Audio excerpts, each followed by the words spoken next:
શ્રવણ ચોકડી અને મઢોલી ચોકડી વિસ્તારમાં દહેજ સહિતની ખાનગી કંપનીઓના કર્મચારીઓ ટ્રાન્સપોર્ટ બસ પકડવા માટે પોતાની દ્વિચક્રી વાહનો ફ્લાયઓવર નીચે પાર્ક કરતા હોય છે।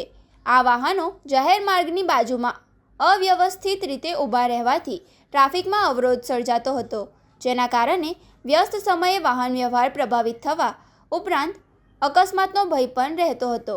તંત્ર દ્વારા અગાઉથી જ ફ્લાયઓવર નીચેના વાહનોને નો પાર્કિંગ ઝોન તરીકે જાહેર કરાયા છે અને સૂચના બોર્ડ પણ મૂકવામાં આવ્યા છે। તેમ છતાં ઘણા વાહન ચાલકો નિયમોની અવગણના કરીને વાહનો પાર્ક કરતા હતા। આ બાબત દ્વારા ટ્રાફિક પોલીસના ધ્યાનમાં આવતા મંગળવારથી આ ખાસ અભિયાન શરૂ કરાયું છે।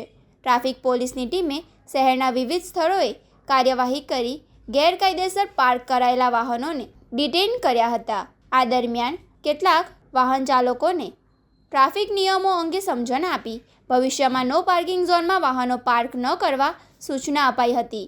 પોલીસના જણાવ્યા અનુસાર શહેરમાં ટ્રાફિક વ્યવસ્થા સુદૃઢ બનાવવાના અને જાહેર માર્ગોને અવરોધમુક્ત રાખવા તેમજ અકસ્માતો અટકાવવા આ અભિયાન શરૂ કરાયું છે। આગામી દિવસોમાં પણ શહેરના વિવિધ વિસ્તારોમાં આવી ખાસ ડ્રાઈવ યોજી નિયમોનો ભંગ કરનારાઓ સામે કડક કાર્યવાહી ચાલુ રહેશે।